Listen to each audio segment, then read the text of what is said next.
Let's always drink the good stuff. It's about food, art, travel, music, culture, lifestyle. It's interesting conversations with interesting people. And yes, sometimes it's even about drinking the good stuff. Hello, everybody. We are really excited to have with us today Frederick Andon. Frederick is the sommelier at one of the top restaurants in Los Angeles area, Alexander Steakhouse. And I'm so happy and grateful you're here with us this morning. Thank you for coming in. Stefan, good morning to you, and thank you for having me. It's a pleasure to be here. It's my pleasure. I've known you for a while, and I'm a big admirer of you, with the work you're doing at the restaurant in terms of the wine, which is a big component of any restaurant. And that's why we're here today. We want to talk about you. We want to talk about wines, and you want to talk about the wine trends. At the beginning, can you please tell us a little bit about yourself? Where are you from? Sure. I was born in Brittany.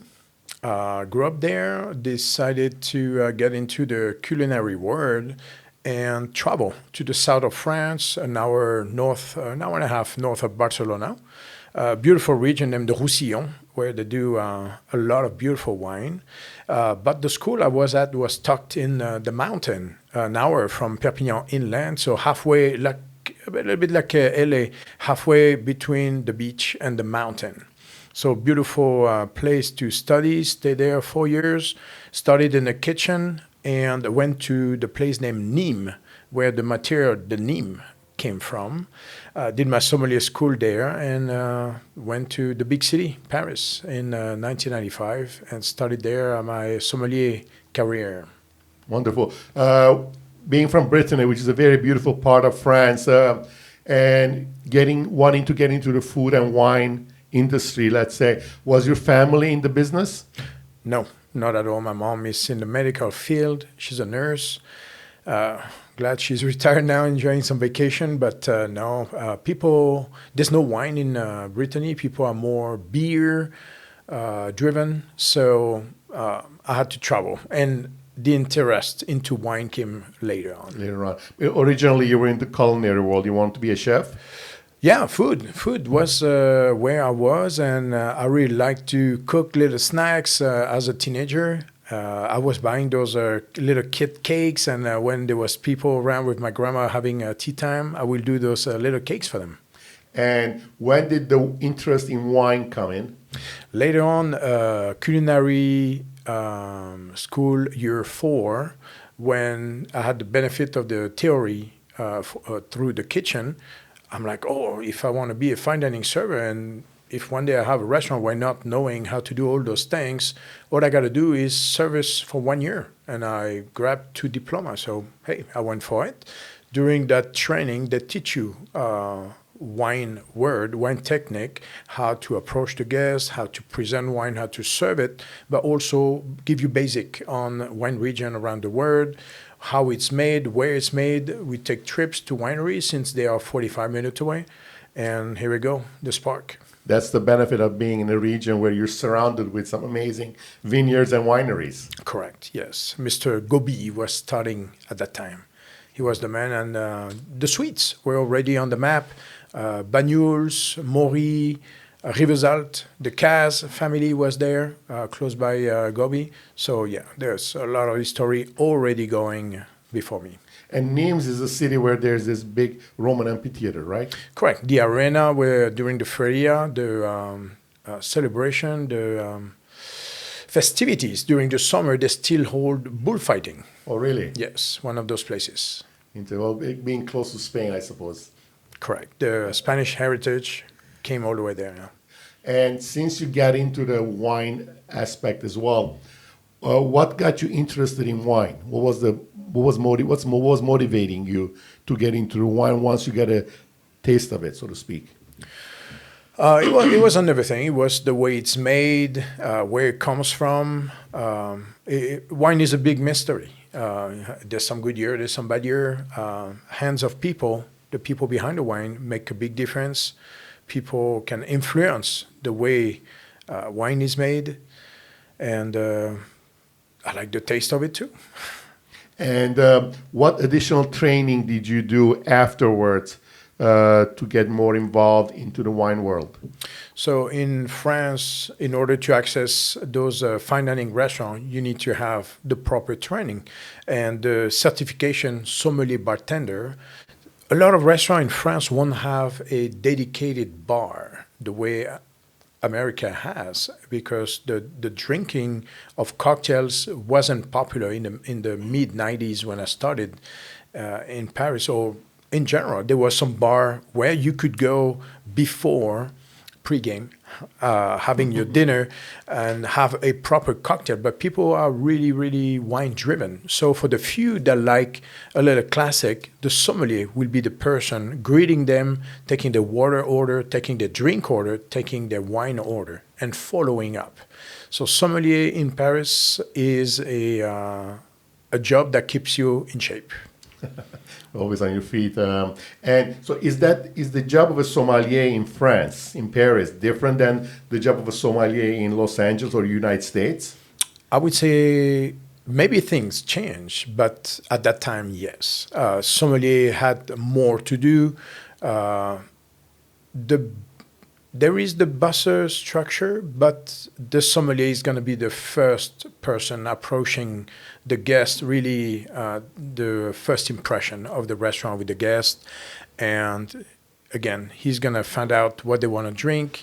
Are we going wine? Are we going for a cocktail, a spirit, and the water order? And now you're the sommelier at Alexander Steakhouse in Correct. Pasadena. Can you tell us the difference between between a sommelier and a wine steward? Yes, the sommelier has more responsibility. He's the person that's gonna generate revenue for the company. So hey, any establishment wants to take care of that guy. At the end of the year, he has a big impact on the income for the restaurant. But the sommelier can take down your place also. A responsible sommelier, not knowing their market or the guests coming in, is going to do too much purchase, have too much inventory, too much wine sitting. And that can affect a restaurant cash flow. And if I recall properly, that's what happened to Pierre Gagnère in Saint-Étienne in France. His restaurant went down because they went too big on the wine program. Uh-huh. So yes, sommelier will be doing buying, will be educating the guest and the staff. The more you know, the better you sell. Wine steward is a more casual position where all you got to know is what you get on the list. I mean, you need to have good wine knowledge, but you're going to be more taking order and pouring wine over having to interact with the reps, people that come, sell your thing, and the wine steward is less involved in the purchase and the setup in the restaurant than the wine steward. Let's break up your responsibilities as sommelier. Can you tell us your responsibilities before the guests arrive? Then we'll talk about after the guests arrive. What I mean is that what are you doing before the guests arrive? Absolutely. In preparation for, not necessarily for a dinner service, but in general, what are some of your duties right now before the guests arrive in the evening for dinner? Absolutely. So restaurants have different setup. Either the wine table, the wine station is going to be something visible or not. At Alexander is something you can see. And chilling the wines, getting the table ready for the night is my responsibility. So you get the white in a cooler, get them ice, have a couple of buckets. Whites at Alexander are not the biggest mover because we are meat driven. And 4:55 before the guest comes in, you pull the red out of the cellar that they are the proper temperature. Put him on the table, ready to go. And if we take one more step back, what are some of your duties? Do you buy the wine? Do you make sure the wines are sold properly? How does that process work? Correct. As the sommelier of the restaurant? Yes. Usually, I'm also a server there. I take table. And usually, I tell my reps to come in around 4 p.m. and I never know how many people are going to show up, and sometimes there's a line. So take your ticket. Sometimes going to be nobody. One guy, we never know. And I'm always happy to meet everybody that makes the effort to come and meet us, because you never know what they have in the bag. And tasting and grabbing the good deal, the right product, the limited opportunity will be my priority. Getting for my guest what I feel is the right fit, the right price, and rewarding small winery, hardworking people over giants, always been my motivation. And I'm sure we all appreciate that. It's my pleasure, sir. On average, how many wines do you taste a week? A week? I'm not sure, but some days it goes from 2 to 28. The other day I had a day where I did taste in 45 minutes 28 wines. Wow. Yeah. And are you able to while you're tasting, you're immediately making some decisions, correct? Correct. It's a right way. What is that thought process? What is the expression of the wine? How do I feel? When I taste those wines, I always put myself in the shoe of a guest or a customer. I'm going to a restaurant. I'm getting poured this wine in the glass. Is it based on the grape, the right impression that I'm getting? Is it the right price? And if I'm going to do that by the glass, how is that going to show the next day? Some wine, when you open the bottle, are going to have a great acidity, but you taste that bottle the next day, it's not going to be the same wine.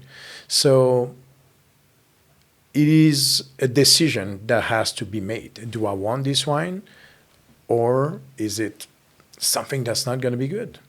And price also comes into Absolutely. This fact is a factor as well. Absolutely. Along with whether you have already covering a certain particular region with the wine that you already have versus someplace new or someplace that you don't have too much inventory on, correct? Correct. I think offering diversity and trying to target all the guests in their search of the proper wine with their dinner is where the sommelier has to be good at. And for that, you got to know who comes and what are they going to drink. Your employer, your company doesn't pay you to have pile of money sitting in the cellar. They want to see that rotation.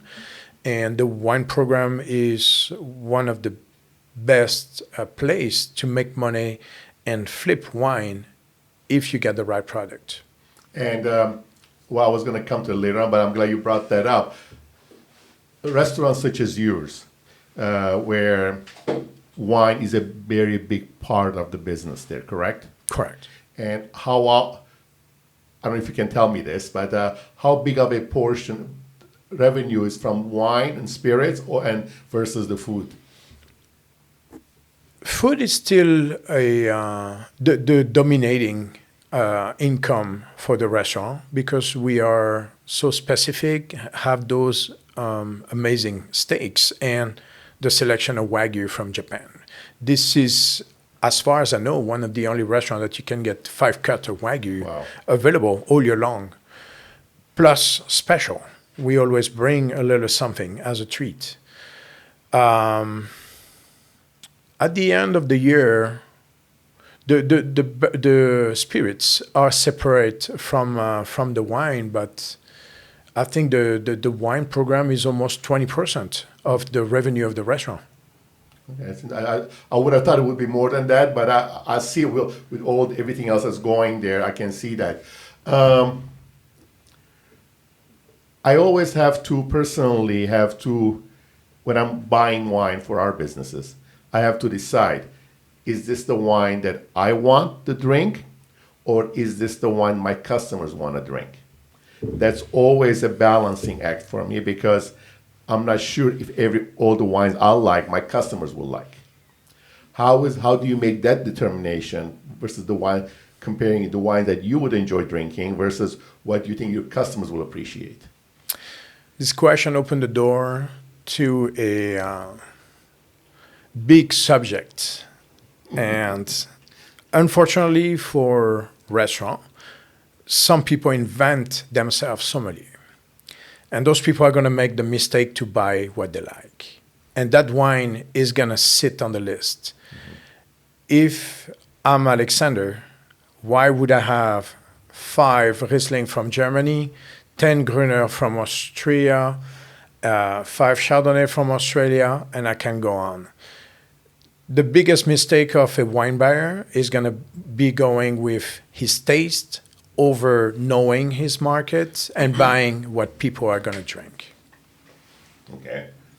Yeah, so as much as I like some wine, I'm going to say, oh my God, I really, really like that wine, but it's going to be a hand sale. So maybe I'm going to get 3 bottles to have that little thing in my back pocket the day I'm having the right guests walking in. And I have some wine that I keep off the list. I have only 1 bottle, I have only a couple of bottles, and those are a special treat for the right customer that comes one day and call me to his table and go, hey, I like a good white, I like something, surprise me. And all I need to know, because I don't like, my joke to my guests is, hey, you know, I don't like bad surprise, and I'm sure you don't either. Give me a budget. And some people are, you see that look on their face, and they are a little bit uncomfortable to talk money with you. But I think it's a must. You got to tell me, give me something. Do you like to go $100? You like $150, $200? And some people are going, oh, let's keep it between $500 and $1,000. And I look at him, I go, that's a lot of money. You can get a lot of things. Maybe you can buy half of the list with that budget. So I don't like to give my guests a unpleasant ending to their night, and I don't like that either. And I got feedback from some places where people did that mistake. They told the guy, "Oh, we like a Scotch," and it was at a nice. It was 2 couple. It's a regular at Alexander, and they went to one of the most rated restaurants in this country. Wow. That has 3 Michelin stars. Let's shrink it. That is in the wine region. Okay. And they told the server, "Oh, we'd like to start with a Scotch." And the guy went, "Oh, we have a lot of those on the list. Any region? Oh, pick something for us." And at the end of the night, that was a $400 shot. Ooh. I will never, ever do that. Whoever that guy is, that I see a Richard Miles watch on his wrist, a Rolex, anything, I will never dare do that to my guest. But you know, when you ask your customer that, when the customer asks you, surprise me. Sure. And you know what the budget is going to be. You love that moment, don't you? Because absolutely. That's when you're shining. Because I'm going to surprise him. Correct. And I will never go over the budget. Correct. I will stay below or a bit below an inch. He tell me, hey, give me something $200. I will go around 150, but I will give him something that's gonna blow his mind, and I'm gonna give him something that he's thinking he's gonna pay more for. And I want to see that look on his face when I come back and get his check or come and say, so how is it going? Do you like your wine? I'm like, please, if you don't like it, return it. We love a glass of wine at the end of the shift. But that's when you're showcasing your skills and knowledge, and that's wonderful. That's pleasing people. Absolutely. That's hospitality. That's the real definition of hospitality. Bringing a smile on people's face without breaking their little piggy bank. What are people drinking these days? I want you to talk about in terms of varietals, regions, price points. There used to be a man called Mr. Parker that will influence a lot of wine drinker with small knowledge. They will believe what he says and trust his taste. And I am very happy this man is gone because he did. I'm not sure if to say a lot of, he put a lot of people on the map. So a lot of people have to say thank you to him, and they should pay for his retirement. But he had a taste and like a specific kind of wine And that wasn't a good thing for everybody. Today, the trend is towards another man that is multimillionaire these days, named Chuck Wagner. Okay. Yeah. The world of wine really opened up. And if you want some good bottles today, you may have to take a plane and go to Hong Kong, because the auction house over there is going like Crazy. where they never went before. Absolutely. I see people coming with corkage or bringing bottle like, I was like, oh, wow. Where did you find that? And sometimes there's a sticker that's going to tell me where he got it. And sometimes there's not. But yeah, those good bottles are going in hands of people that I never saw walking in with them before. And honestly, I will prefer if they buy it from me.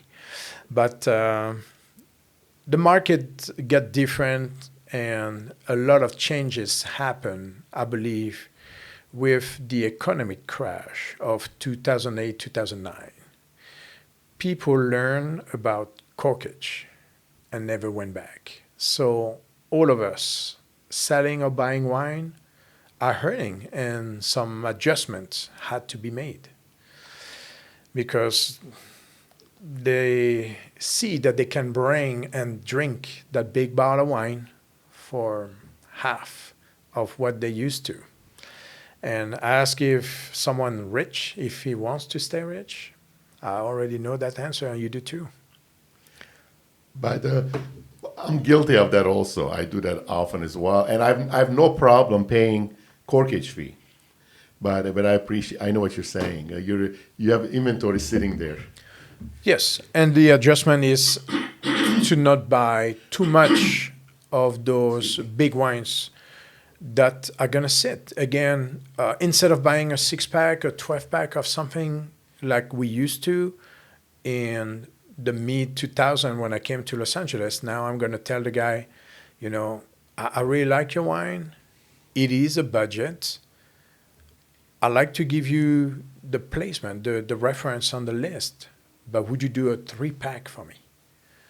And sometime I say, let's do reference, which they like, and get a bottle of 3 different vintage. Like that, I offer my guests the choice. I won't have the inventory, but I still offer a line item to these people, a visibility. And they like that. They like Sure. that. Nowadays, what are people drinking more and more of? Is it Cabernets, is it Merlot, Pinots? Yeah, I'm very surprised of the change in tendencies. And when I say Chuck Wagner is a multimillionaire, Camus partnership with big retailer like Costco and other winery making deals with Costco changed things and gave access to people to wine that they wouldn't think to go and look for. How many people go to Costco, but also go to a wine retail store? Not a lot. And Costco gave people the opportunity to do in one trip Right. the smart buying. And they offer some amazing bottles. And, you know, I do a trip once a week to Costco because I want to see what's in the bin, because what's in the bin I don't want to have on the list. Mm-hmm. If you can't get it at Costco, there's no point for me to carry it. But sometimes it's tough because they're going to have Dom Perignon, they're going to have Crystal. What bothers me is the price point. The fact that Costco offer those items at almost wholesale price. Mm-hmm. If people have a price reference, and that's going to be my argument to people that still make the effort to come and taste me on something, or the wine rep, I'm going to say, what is this wine exposure? Where can these people find that wine? Is it, and that was my question yesterday again. Can they find it at Total Wine? Can they find it at Bevmo? Can they find it at Costco? And, Costco Most for of the sure. time, the answer is yes. Not all the time. And I'm going to lean and go for 300, 400, 500 cases production that I'm sure they're not going to see that wine at Costco. That the guy say, oh, my client database is so good that I don't even need to sell the restaurant. Very good. I want to buy wine from you. I want to give my guests something that if they're not club member, if they didn't come to your winery, they don't know about you. And, you got to give that tap in people's back and force them to choose based on the price point over the name. When someone comes to your restaurant and there's a group of people sitting down about to have dinner, and they ask for two different people, one wants Pinot Noir, the other one wants a Cabernet. How do you deal with that situation? If they want to start with one bottle first, but how do you deal with that situation? I'm going to come back on your previous question and tell you that Cab has been flying off the shelf like never before. We can build pages of Cab, Napa Cab. They are mainly focused on Napa Cab and less open-minded to Columbia Valley. Paso Robles is really, really rising. So this is definitely something that you can put a few more line item than before in there, because people are going to consider it. People that want to be a little more budget friendly and don't want to pay the price of the Napa fruit. But there are for sure some winery that did an amazing job at marketing and managed to get in people's mind in whatever way that was. How does that compare with, let's say, Italian wines or French wines, Bordeaux, Brunello, Barolos, what have you? Some people are close-minded or have a taste that is really towards a region of the world, and they're going to stick to that. And no matter what you tell them and how good you claim another wine is going to be, they're going to stick to that. I had that old Frenchman that comes, and all he wants to drink is Châteauneuf-du-Pape. So I know I don't need to talk to him about anything else. I have another guy, he's going to do a white Burgundy and a red Bordeaux. And I know I should not go over $300. That's the budget. We are between $200 and $300. So the good sommelier is make your guest happy, know what they're willing to spend, and make him come back, because he knows he's going to get good service. You're going to give him what he wants, and you're not going to try to push him to go to the next level. The older they get, the less flexibility people have. So stick to what they like, and you're going to earn their business. On the subject of pleasing everybody on the table that is going different direction, start with a Pinot on the lighter side and give the chance to that cab in the decanter to talk a little more when you get to him. Okay. We know what Frederick Andon, the sommelier, does for the restaurant, buying things that his customers appreciate and like and want to enjoy with their dinner.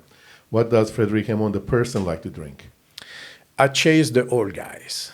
The older, the better. My curiosity is to be wow. My expectation, I don't know if we can call it a fantasy, but what makes me happy is to share a bottle with someone and not being sure, because those old wines, there's only few opportunity to get to them, and auction house usually is where I look for them.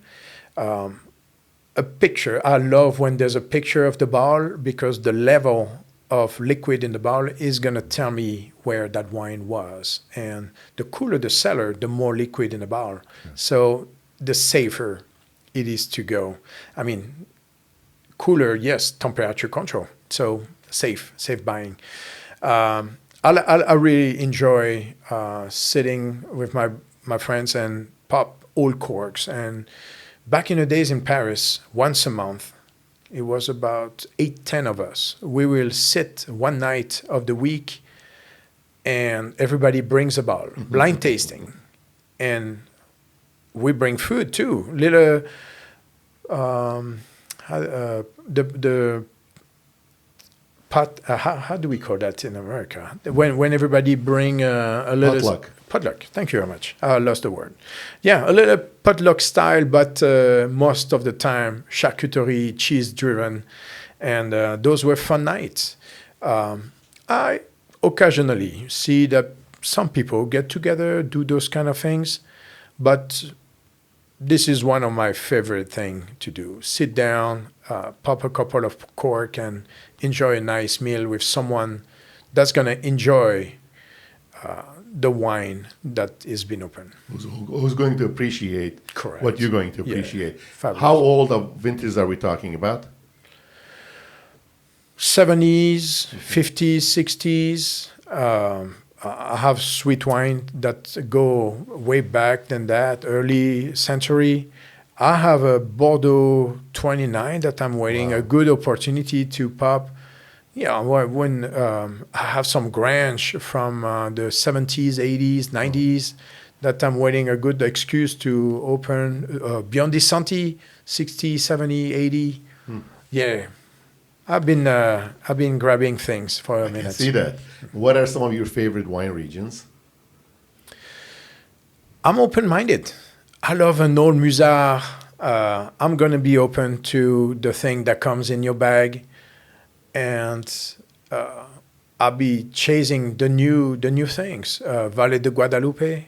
Sometimes somebody is going to come and bring a little Mexican wine that I never heard of before, and I'm going to be like, oh, this is pretty good. This is well made. Who is this guy? And I'm going to look him up. I'm sure you've traveled to many of the wine regions, whether it's in Europe, South America, or Napa Valley. Do you have any specific areas that you enjoy being, you love being, or you always want to go back to? Well, I'm going to start with where I haven't been. Okay. South Africa will be on the list. South America, I haven't got a chance. And I'm very happy when I see that they are budgeting for sommelier to travel. They're going to invite you and help you see what's going on there. I mean, when you went to a few wineries, yeah, money talks. Obviously, the big boys are going to have the nice things, the nice toys. But I'm happier to go and talk to the guy that have the stained teeth and the stained hands, and he's going to walk you around, and all he needs is to put his hand on the cube, and he's going to go, today's day 3. I think we got to be at that level of sugar, that level of acidity, and 2 hours later when the assistant write down the numbers in the book, he's like a fraction of degree off, and you're like, oh man, you've been doing this for a little bit. You know what you're talking about. Right. So I'm more about small family run business and happy to meet the people. You know, the old joke in France is, in Bordeaux you make wine, in Burgundy you make money. Try to go to Bordeaux, knock at the door, and see what happens. Go to Burgundy, knock at the door, and see what happens.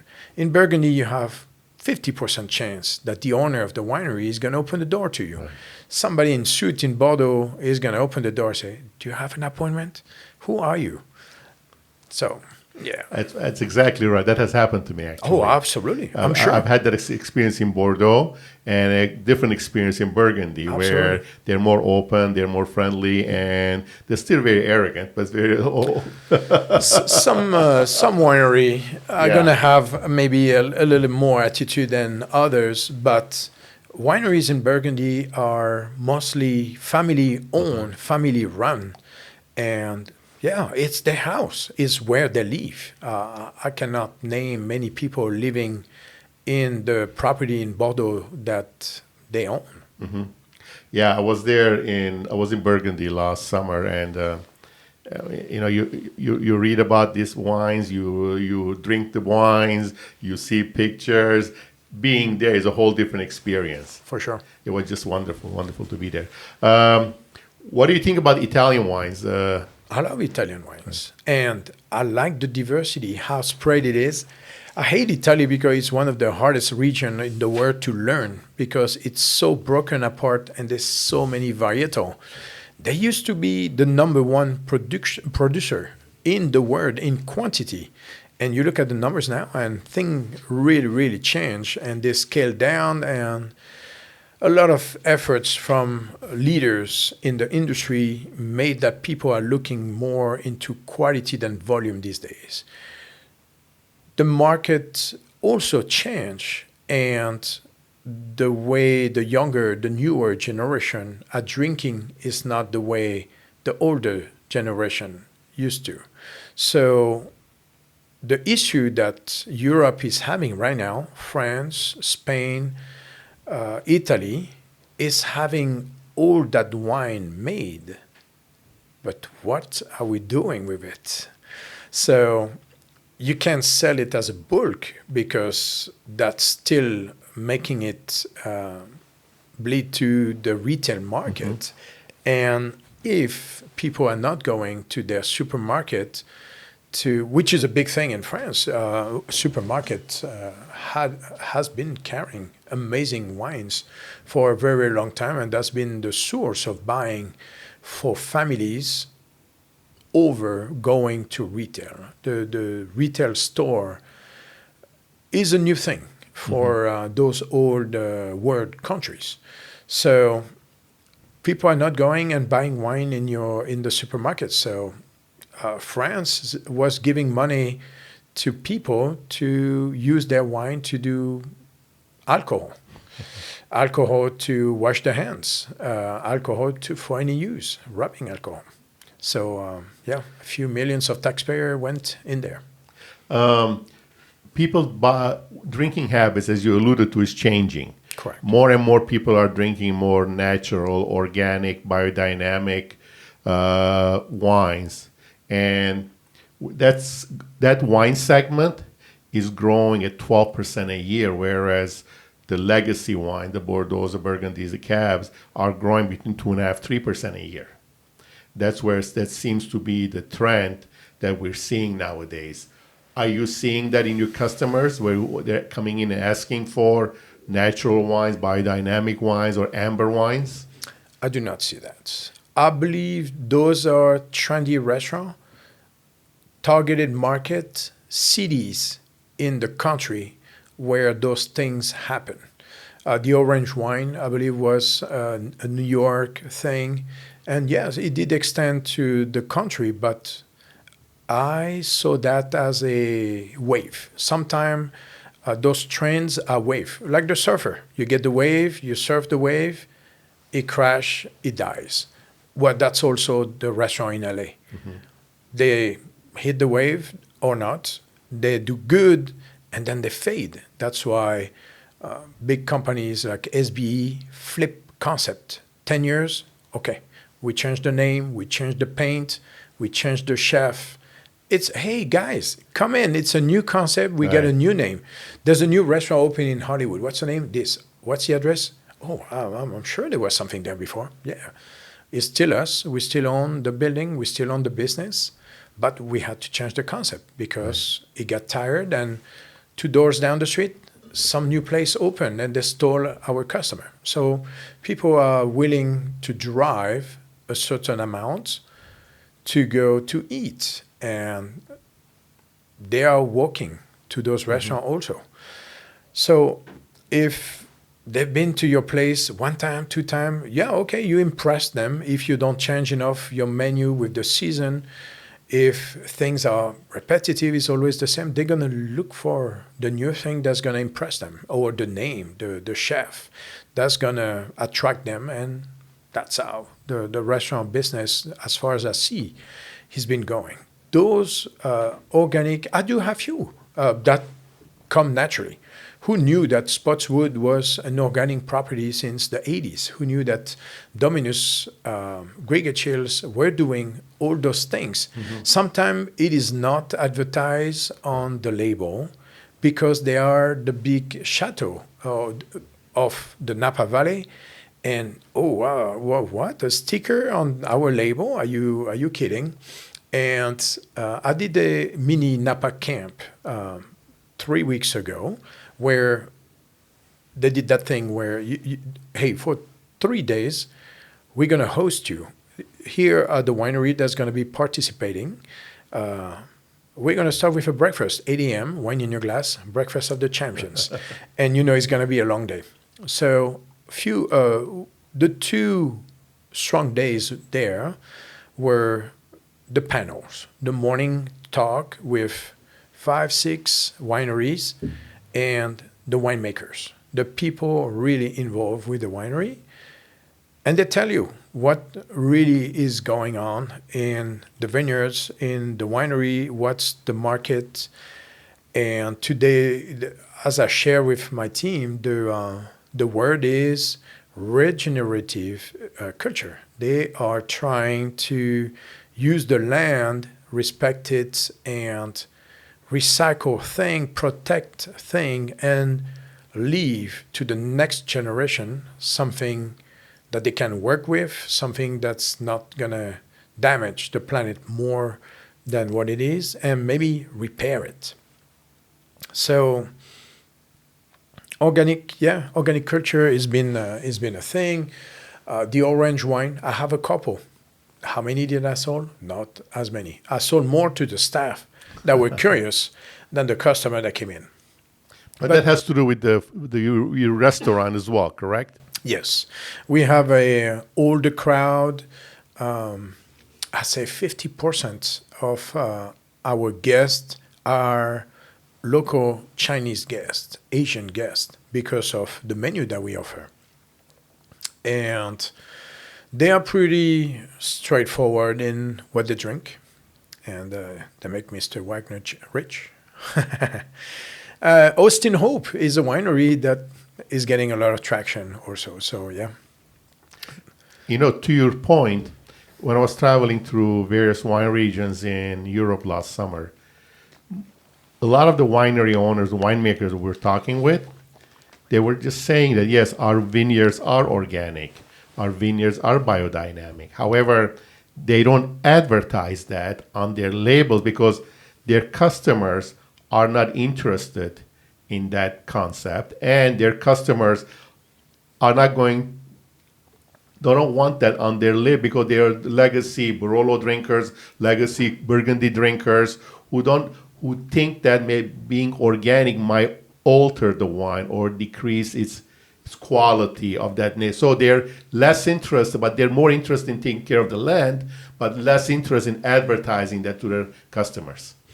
Yeah, it's true. And the big thing during our chat, our panels, were how do we move that information to our guests? And hey, one of my answer was the same way that they put those ratings, tasting ratings from Wine Spectator or whatever, it'd be a sticker or one of those USDA. We see those already on certain label. But an extra sticker is an extra labor. Where do we put it? So a lot of them are coming up with the QR code in the back of the label. And access to the phone, yes, that's going to be one of the main thing and easiest fix to educate people, I believe. It's the way to go. On that point, what is the favorite part of your job? Make people happy. The smile on their face, no matter if it's a $50 liter wine that they want, or last night someone that came in with his company buying an Aubryon 2006 and a Langebache 2000. We never know. Good for that. Wonderful. Yeah. And education is part of your job as well, right? You're always educating your customer. Yes. because they may be looking for this particular cab. You may make a suggestion for not something else, which they have never thought about or didn't know existed. Yet you educate them and give them a wonderful experience with the new wine. I'm not too much into blind buying unless you know the property, you've been working with them for a while and you know the style. The new retailer, the new producer, sorry, the new wholesaler that walk in and like you to buy their wine, you're happy to taste because you meet these people and you want to know what their style is. Do they let the grape hang? Is that something that has a more body, that is a little more jammy? Or is it the man that went to study in France and want to be in that European spirit? So pick early and make a leaner wine. So when the guest makes the question, hey, I like a cab, then we're going to start a process of elimination. All right, sir, what do you usually drink? Do you like big, bold wine? Do you like leaner? Do you like Bordeaux style? Do you like a little more jammy? So you make those point question. And that's my suggestion, my recommendation to the staff. When someone comes in and doesn't really know what he wants, option one, give him the wine by the glass to try. It's better to waste a sample than a full glass of wine because you thought you knew what the guest liked, but you're wrong. Mm-hmm. So the joke is, let me come back to your table. It's the middle of the service. This lady, older lady, has a question about the wine that she wants to drink, and we all know that it's a big deal and it's hard to teach old dog new tricks. So we can have that 2-hour conversation, or we can have a 10-second tasting. Right. So grab 3 bottles from the wine table, go to that lady, give her 3 samples. All right, this is what I think is going to make you happy. And the winner is 1, 2, 3. There we go. There you go. Problem solved. Problem solved. Let's talk about champagne. Do you think champagne is undervalued or underappreciated in the United States? If you ask to Mercedes-Benz where one of their biggest dealership is, they're going to tell you Reims. Champagne are doing very, very well. Champagne is not a cheap product, but again, there is the big corporation, and they are the little growers. Mm-hmm. The little growers that it's amazing. You can taste. France has over 365 cheese. I think 400 something different cheese. So you can taste the different cheese every day of the year. I feel that we could discover a new little champagne grower every day of the year also. And some of them do not have importer. That's why we don't know. And unless you are and you go there, you will never see them. And how do your customers ask for champagne? Is it something that's commonly sold, especially at the beginning of the dinner, as a starter beverage, or no? It's a very random thing. Some people are champagne drinker, and they're gonna go for those things.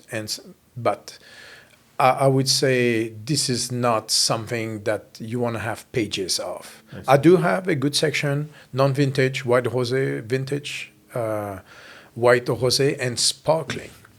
People like some bubble, but they also want to keep the budget friendly. And as soon as you see champagne on the label, we're going to go up. What has been the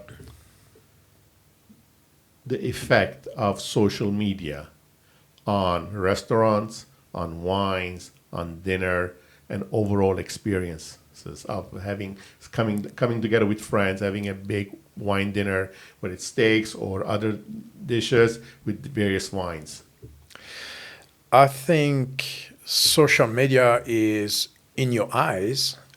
So the display of happiness of people in tasting room, having dinner, sharing wine, people that think they are going to get 10 million subscribers because they have a Instagram page or a YouTube page and share their thoughts on a specific wine, I mean, there's a market for everybody, and I really think that some people that never thought about it are getting drawn to wine because they get curiosity. Yes, I believe social media tickle some people's curiosity, and they become open-minded. They start to be curious about it, and they're gonna go out there. They're gonna either go to the Trader Joe and grab their thing. And don't get me wrong, Trader Joe expose a lot of different region of the world, and they make it very affordable. So I think Trader Joe is a good little trampoline for people to have an introduction to going to the restaurant and make the move and spend a little more on the bottle of wine. So social media is good. And it has helped restaurants as well, obviously, to showcase their food, the happy experiences, absolutely. the wines. Absolutely. And have you tasted any interesting wines lately? Well, last night, a trade representative and a regular customer that always bring a couple of bottles with him, a white and a red, had that Rosso di Montalcino from the vintage 19 that didn't taste anything like a Rosso di Montalcino. And I was like, what? And we always start blind, and both of myself and the wine rep, we're like, are we in Bordeaux? Because the nose was Bordeaux, and the flavor wasn't drawing you to Sangiovese at all. The closest I thought I will get to find out about that wine was it's a good alternative wine from the northern part of Italy. Not the northern part, like Ancona region. Okay. That's where the Fiano is made, the Trebbiano. Okay. What's the red in that Abruzzo? region? Montepulciano d'Abruzzo. Thank you very much. So I thought maybe there was one of those Montepulciano d'Abruzzo reserve that was a little big because there was some structure, and no, it was a Rosso made in a very, very different way. And young, that was showing old, so vinification technique, way to trick the wine, letting the temperature go up and get a little more extraction. Hey, there's always a way to do things. You know, as a person who's really into wine, I'm always looking for the next thing. I'm always looking for something different. A few weeks ago, we did a tasting of a Georgian Merlot aged in Culinary, and nobody guessed it. That was a great wine. They've done a great job with it. Very interesting, but nobody even came close. There are some region of the world that people are not ready to go to yet. Greece is slowly gaining market, but Georgia is way down there. Armenia is getting there because my way to expose those kind of wine is going to start it by the glass. Well, we appreciate that. Thank you. Yes. And we did that, and right. I was very happy to show the work of an old man and his son, Old Bridge. Right, fantastic. We appreciate it. Thank you very much. Well, Frederick, thank you very much for coming in today. It's my pleasure. We really learned a lot about you, about your wine philosophy, and how you take care of your customers. And also, we learned that you're a Lakers fan. I am. And thank you again for coming. We really appreciate it. This has been great. That's it for today. And remember, always drink the good stuff. Cheers, everybody. Drink the good stuff.